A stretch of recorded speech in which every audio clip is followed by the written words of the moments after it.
మొదటి పఠనము.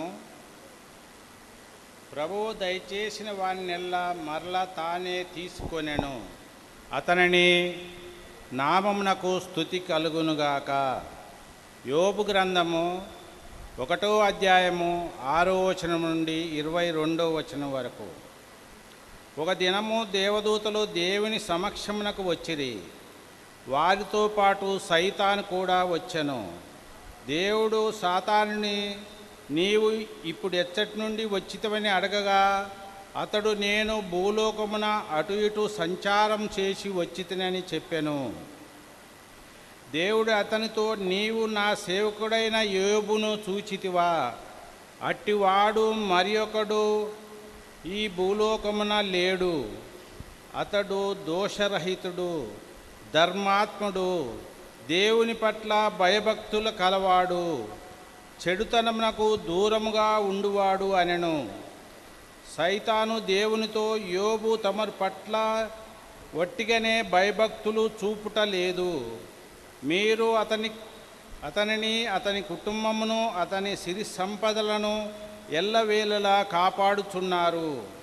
అతడు చేపట్టిన కార్యములనెల్లా దీవించుచున్నారు. మీ కృప వలన అతని మందలు పొలము నిండా తిరుగాడుచున్నవి. కానీ మీరు యోబు ఆస్తులనెల్లా తీసుకొనుడు, అతడు మీ మొగమెదుటనే మిమ్ము శపించి తీరునని పలికెను. దేవుడు సాతానుతో, సరియే, అతని ఆస్తి పాస్తులనెల్లా నీ ఆధీనమున ఉంచుచున్నాను, నీవు మాత్రము యోబు మీద చేయి చేసుకోవలదు అని చెప్పెను. అంతటా సాతాను దేవుని సన్నిధి నుండి వెడలిపోయెను. ఒక దినమున యోబు కుమారులు కుమార్తెలు వారు పెద్దన్న ఇంట విందును ఆరగించి ద్రాక్ష సారాయమును సేవించుచుండిరి. అప్పుడు సేవకుడొకడు యోబు చెంతకు వచ్చి, అయ్యా, నీ ఎడ్లు పొలము దున్నుచున్నవి, వాని ప్రక్కనే నీ గాడిదలు మేయుచున్నవి. ఇంతలో షబాయియులు వచ్చి పడి ఆ పశువులన్నిటినీ తోలుకొని పోయిరి. వారు నీ సేవకులనెల్లా ఖడ్గములతో పొడిచి చంపివేసిరి. నేనొక్కడనే తప్పించుకొని వచ్చి నీకీ సంగతి చెప్పుచున్నాను అనెను. అతడు తన మాటలను ముగించనో లేదో మరి ఒక సేవకుడు వచ్చి, అయ్యా, ఆకాశం నుండి ఒక మెరుపు వచ్చి నీ గొర్రెలను వారి కాపర్లను కాల్చివేసినది. నేనొక్కడనే తప్పించుకొని వచ్చి నీకు వార్త తెలుపుచున్నానని పలికెను. అతడు తన మాటలు ముగించక మునిపే వేరొక సేవకుడు వచ్చి, అయ్యా, కల్దీయులు 3 దండులుగా వచ్చి నీ ఒంటెల మీద పడి వానిని అపహరించుకొని పోయిరి. వారు నీ సేవకులను కూడా కత్తులతో పొడిచి చంపివేసిరి.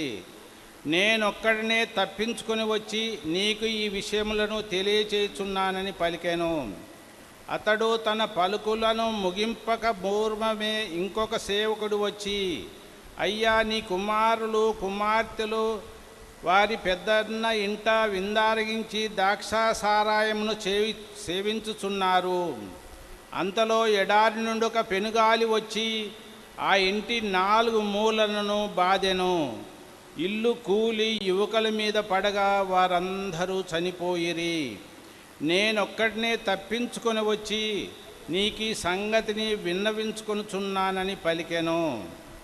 ఆ మాటలు విని యోబు పైకి లేచి సంతాప సూచకముగా బట్టలు చించుకొనెను, తల గొరిగించుకొనెను, నేలపై బోరిగల పడి దేవునికి దండము పెట్టి, నేను దిగంబరుడుగానే నా తల్లి కడుపు నుండి వెలువడితిని, దిగంబరుడుగానే ఇచ్చటి నుండి వెడలిపోయేదను. ప్రభువు దయచేసిన వారినెల్లా మరలా తానే తీసుకొనెను, కావున అతని నామమునకు స్తుతి కలుగునుగాక అని పలికెను. ఇన్ని దురదృష్టములు వాటిల్లినను యోబు దేవునిపై నేరము మోపలేదు, పాపము కట్టుకొనలేదు. ఇది ప్రభువు వాక్కు. సర్వేశ్వరునికి వందనములు.